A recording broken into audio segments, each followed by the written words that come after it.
හරි මොකද පැහැදිලි ටික දෙනෙක් කිව්වා වගේ මේක චුට්ටක් පැහැදිලි කරලා දෙන්න මේක කොහොමද වෙන්නේ ඒ විස්තරේ පොඩ්ඩක් පැහැදිලි කිරීමක් කරන්න කියලා. හරි. ওই වැඩේ පටන් ගමු රෙකෝඩින් එක කන්ටිනියුව දෙන නිසා සමහරක් වෙලාවට සිංහල ප්‍රශ්න ඒවා මේක. හරි. ඒතකොට කර්මාන්ත ඉංජිනේරු අභ්‍යාස ආයතනයේ පාඨමාලා සඳහා තමයි ඔයගොල්ලන්ට මේ අයදුම්පත් කැඳවලා තියෙන්නේ.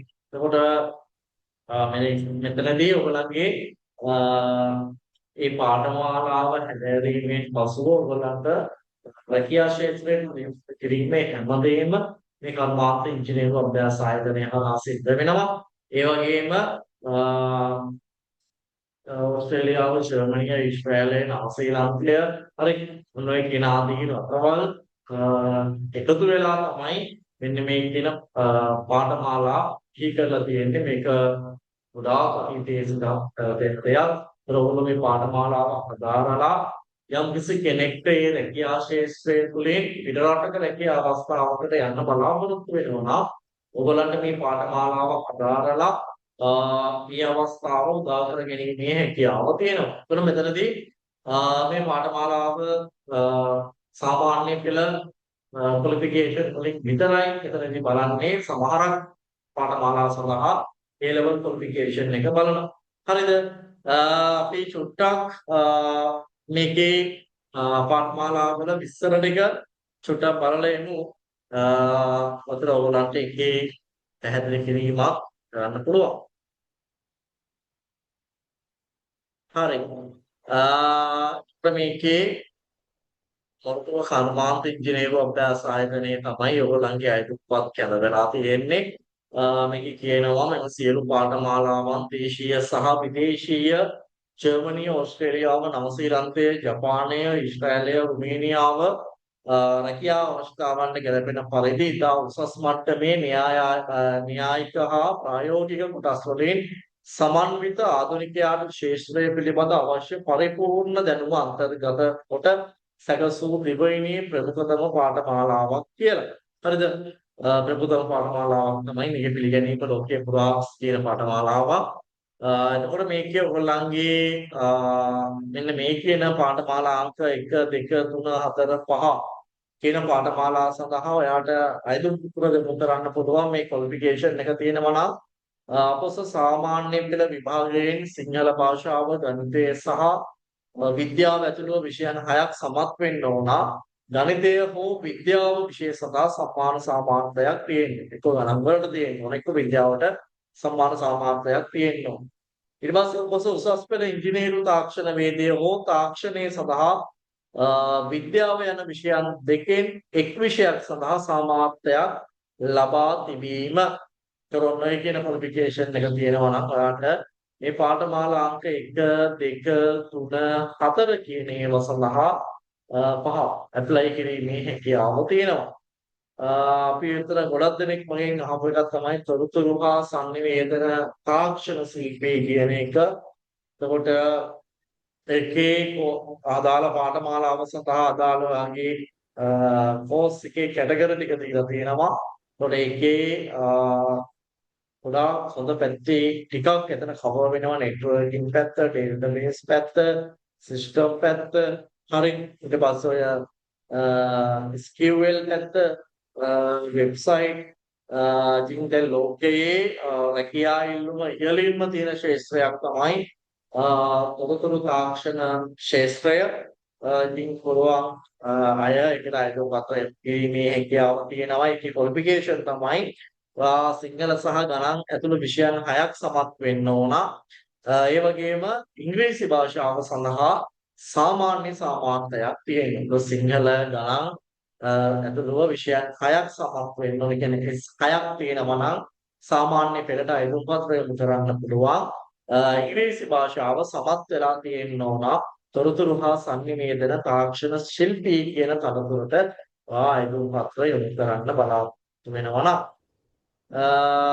මම රෙකමන්ඩ් කරන්නේ මේ කියන පාඨමාලා ටික තමයි මෙතනදී ඔයගොල්ලන්ට ඔතන උඩ පාඨමාලා සහ ඔතන 8 9 කියන පාඨමාලා එම හොඳයි.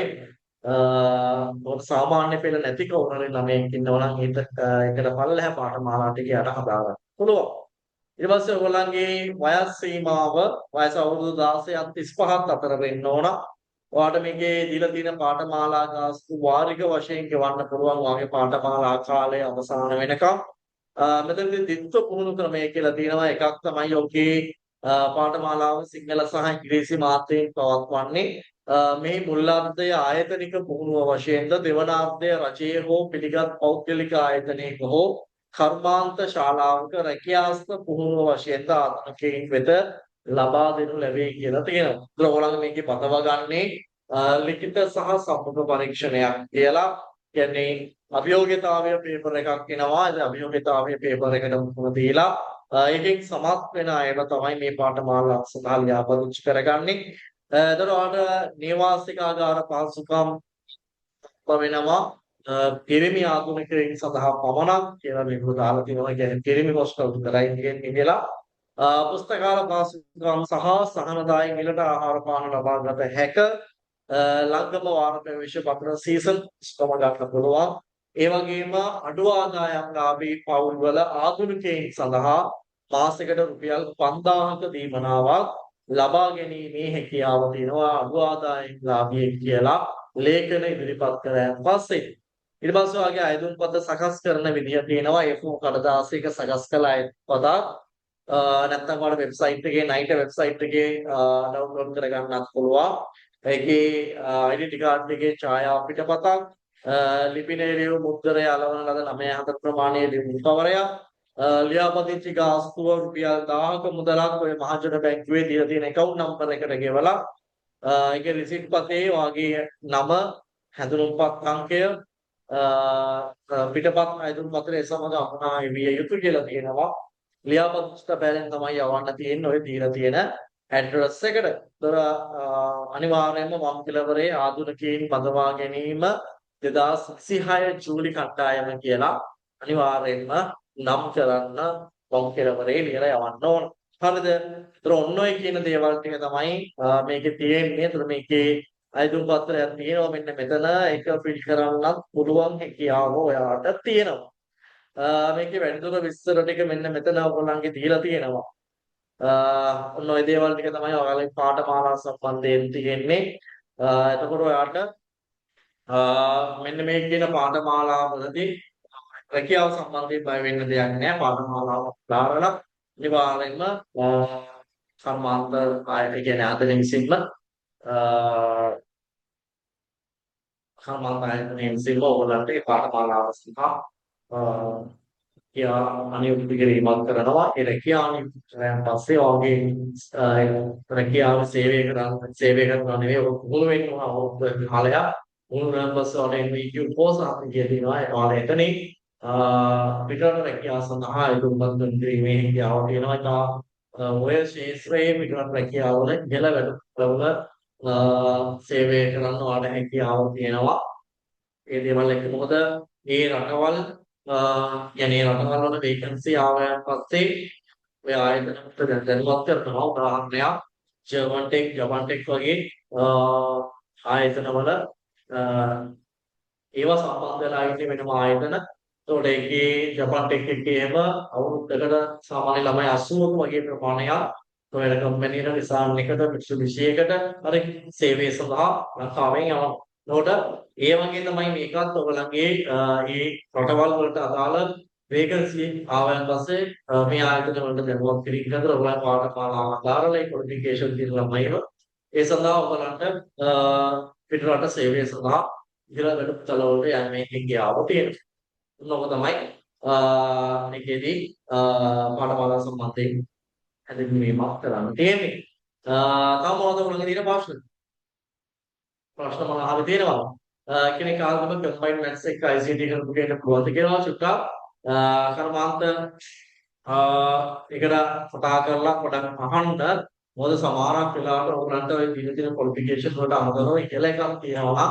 chance එකක් සාමාන්‍යයෙන් හම්බ වෙන්න ඉඩ කඩ තියෙනවා. මොකද අනිත් ඒවා වගේ නෙවෙයි මෙතනදී ඔයගලන්ට ඒකේ chance එකක් හම්බ වෙන්න තියෙන සම්භාවිතාවයක් තියෙනවා. ඉතින් ඒක නිසා ඒගොල්ලන්ගේ වාට එක කන්ෆර්ම් කරගෙන ඇප්ලිකේෂන් එක දාන්න. තියෙනවා. හරි. ඒතර ඔයගොල්ලන්ගේ පදවා ගැනීම කරන්න ජූලි මාසයේදී ලිඛිත විභාගයක් කියලා ඒතර ඔයගලන්ට කැමැති කට්ටියට ලිඛිත විභාගය සඳහා ඒ පවත්වන පන්ති සඳහා ඔයගලන්ට සම්බන්ධ වෙන්න පුළුවන්. ඒතර ඔයගලන්ට IQ අභියෝගතාවයේ පේපර් එක ලක්ෂ්‍ය නිර්දේශයක් ඒගොල්ලෝ කියලා නෑ. ඔයගලන්ට IQ සහ සාමාන්‍ය දැනීම වෙන්න පුළුවන් අභියෝගතාවයේ පේපර් එකේදී. බොහෝ දුරට ප්‍රශ්න 40ක් 50ක පේපර් එකක් වෙන්න පුළුවන්. ප්‍රශ්න 40ක් වෙයි කියලා හිතනවා මම බොහෝ දුරට. ඒතර මෙතනදී අපි සෝරි අප්‍රේල් සහ මැයි මාස දෙකේ තමයි ඔයගලන්ගේ පන්ති ටික තියන්නේ.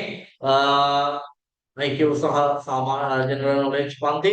ඒතකොට ඔයගලන්ට මේ විභාගයට පුහුණු වෙන්නේ පන්ති සඳහා සම්බන්ධ වීමේ අවස්ථාව තියෙනවා. ඒකේ මාසික පන්ති ගාස්තුව වෙන්නේ රුපියල් 2000ක් විතරයි. ඔයගලන්ගේ මාසයකට IQ පන්ති 8ක් තියෙනවා. හරි. ජෙනරල් නොලෙජ් පන්ති 6ක් තියෙනවා. එතකොට මේ පන්ති වලට ඔයගලන්ට සම්බන්ධ වෙලා ඔයගලගේ විභාගයේ සමත් වෙන්න වැඩ ටික කරගෙන යන්න පුළුවන් හැකියාව තියෙනවා. තව මොනවා හරි ප්‍රශ්න තියෙනවද ඔයගලන්ට? ප්‍රශ්න තියෙනවද මොනවා?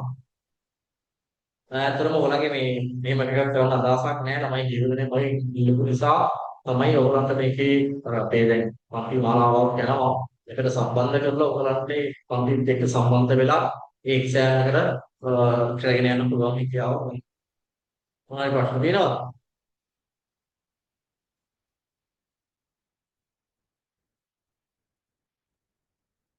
මම ගෲප් එකට දාන්නම් ඔයගලන්ට ෆෝන් නම්බර් එකක්. එතකොට ඒ නම්බර් එකට කතා කරලා ඒකේ තොරතුරු ඔයගලන්ට අරගන්න පුළුවන්.